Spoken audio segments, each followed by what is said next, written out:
After this, Jesus went to Jerusalem for a religious festival.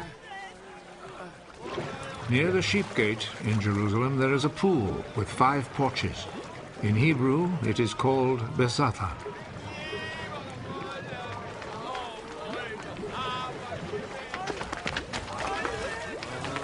A large crowd of sick people were lying on the porches. The blind, the lame, and the paralyzed.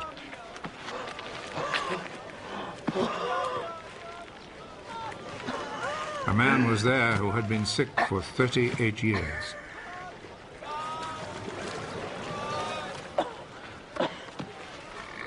Jesus saw him lying there, and he knew that the man had been sick for such a long time.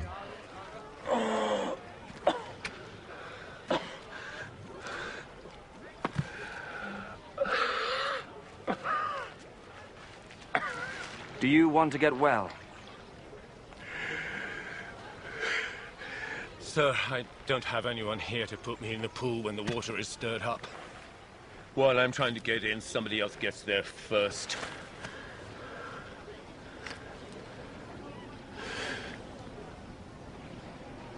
Get up. Pick up your mat and walk.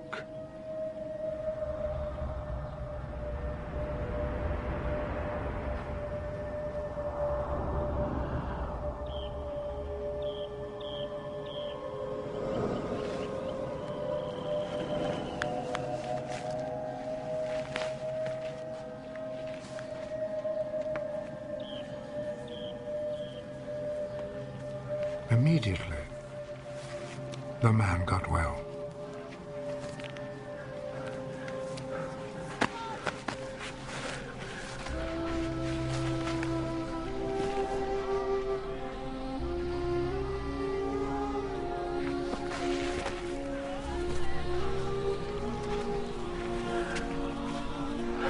He picked up his mat and started walking.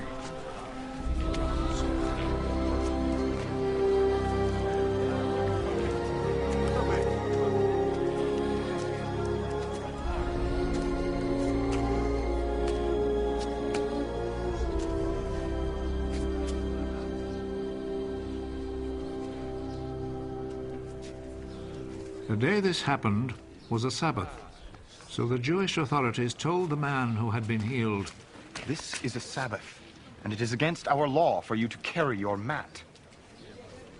The man who made me well told me to pick up my mat and walk.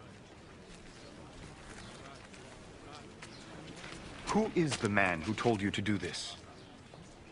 But the man who had been healed did not know who Jesus was, for there was a crowd in that place, and Jesus had slipped away.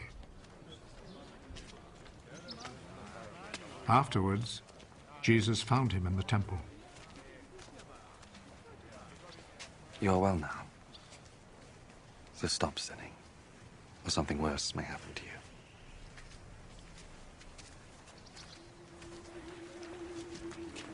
Then the man left and told the Jewish authorities that it was Jesus who had healed him.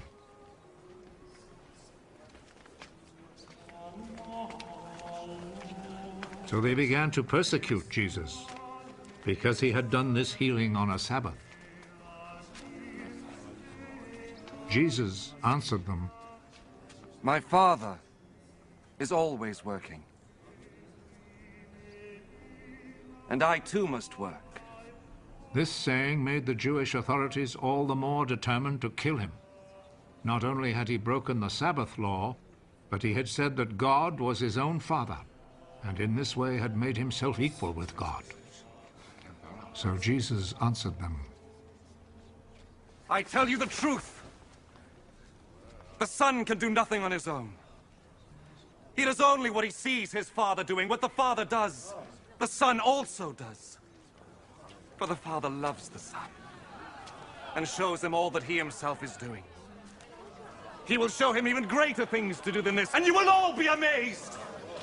Just as the Father raises the dead and gives them life, in the same way the Son gives life to those he wants to. Nor does the Father himself judge anyone. He has given his Son the full right to judge, so that all will honor the Son in the same way as they honor the Father. Whoever does not honor the Son does not honor the Father who sent him. I am telling you the truth. Those who hear my words and believe in him who sent me have eternal life.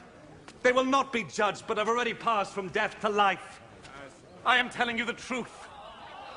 The time is coming. The time has already come when the dead will hear the voice of the Son of God.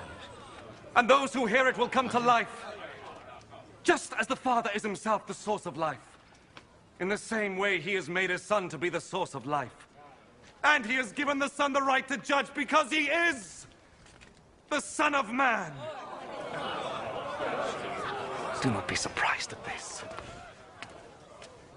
The time is coming when all the dead will hear his voice and come out of their graves. Those who have done good will rise and live. And those who have done evil will rise and be condemned.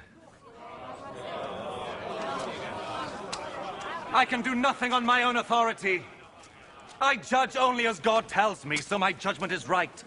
Because I am not trying to do what I want, but only what he who sent me wants. If I testify on my own behalf, what I say is not to be accepted as real proof. But there is someone else who testifies on my behalf. And I know that what he says about me is true. John is the one to whom you sent your messengers. And he spoke on behalf of the truth. It is not that I must have a human witness. I say this only in order that you may be saved. John was like a lamp, burning and shining. And you were willing for a while to enjoy his light. But I have a witness on my behalf, which is even greater than the witness that John gave. What I do, that is the deeds my Father gave me to do. These speak on my behalf and show that the Father has sent me. And the Father who sent me also testifies on my behalf. You have never heard his voice or seen his face. And you do not keep his message in your hearts, for you do not believe in the one whom he sent. You study the scriptures because you think that in them you will find eternal life. And these very scriptures speak about me, yet you are not willing to come to me in order to have life. I am not looking for human praise, but I know what kind of people you are. And I know that you have no love for God in your hearts.